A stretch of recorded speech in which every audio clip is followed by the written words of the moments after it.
ഇപ്പോൾ ബിജെപി സംസ്ഥാന അധ്യക്ഷൻ കെ സുരേന്ദ്രൻ മാധ്യമങ്ങളെ കാണുന്നു തത്സമയം. ബിജെപി ഒരു കളക്ടീവ് ലീഡർഷിപ്പാണ്. ബിജെപിക്കകത്ത് കേന്ദ്ര നേതൃത്വവും സംസ്ഥാന നേതൃത്വവും എല്ലാം കൂട്ടായ രീതിയിലാണ് കാര്യങ്ങൾ പോകുന്നത്. കോൺഗ്രസ് തകരുന്നു പറയുമ്പോഴേക്കും നിങ്ങൾ പുതിയ ഓരോ കുത്തിത്തിരിപ്പുകളുമായിട്ട് വരികയാണ്. നിങ്ങൾക്ക് എന്തിനാണ് ഇത്ര കോൺഗ്രസ് സ്നേഹം? നിരവധി ആളുകൾ ഇനിയും വരും.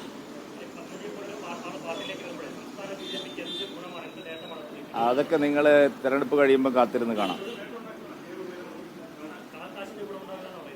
അതൊക്കെ ഇപ്പൊ അവർക്ക് എന്താ പറയാ, നിരാശരാകുമ്പോൾ ഇങ്ങനെയൊക്കെയുള്ള വാദങ്ങൾ അവർ പറയും.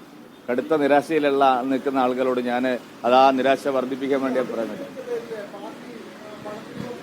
പണപ്പിരിവ് നടത്തിയിട്ട് അവർ 12 കോടി രൂപയോ മറ്റോ പിരിച്ചു. 3 ലക്ഷം 4 ലക്ഷം രൂപയുടെ ഒരു ചെറിയ കുടിലാണ്, അല്ല 3 കോടി രൂപ പിരിച്ചു. 3-4 ലക്ഷം രൂപയുടെ ഒരു ചെറിയ കുടിലാണ് അവർ ഉണ്ടാക്കി കൊടുത്തത്. ആ 3 കോടി രൂപയിൽ 2.25 കോടി രൂപയും ആ കാലത്ത് CPM വിഴുങ്ങി. അത് വലിയ വാർത്തയായിരുന്നു, പാർട്ടിക്കുള്ളിൽ വലിയ ചർച്ചയായിരുന്നു.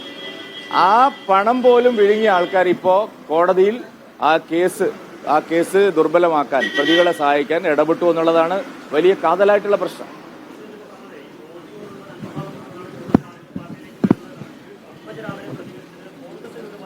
അല്ല, അത് കോൺഗ്രസിനെ ചതിച്ചു എന്ന് അവർ പറയുന്നത് കൊണ്ടാണ്. കോൺഗ്രസിനെ ചതിക്കുന്നത് കോൺഗ്രസ്സുകാർ തന്നെയാണ്. അത് നിങ്ങൾ എത്ര സഹായിച്ചാലും കോൺഗ്രസിന് ഇനി നിലനിൽപ്പില്ല. ഈ രണ്ടുപേരും IND മുന്നണിയുടെ ഭാഗമായിട്ടുള്ള കക്ഷികളാണ്. അവരെ വേറെ വേറെ കാണേണ്ട ഒരു കാര്യവുമില്ല. BJPക്കും നാട്ടുകാർക്കും കോൺഗ്രസിനെയും CPM-നെയും വേറെ വേറെ കാണേണ്ട ഒരു കാര്യവുമില്ല. അതുകൊണ്ട് മുഖ്യ എതിരാളി എന്നുള്ള ചോദ്യമില്ല. പ്രധാന കക്ഷി മുന്നണി ഇത്തവണ NDA ആയിരിക്കും, BJP ആയിരിക്കും.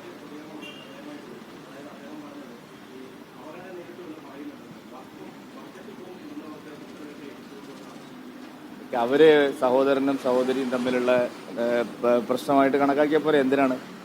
മുരളീധരൻ ഇതൊന്നും പറയാനുള്ള ഒരു ധാർമ്മികതയും ഇല്ല.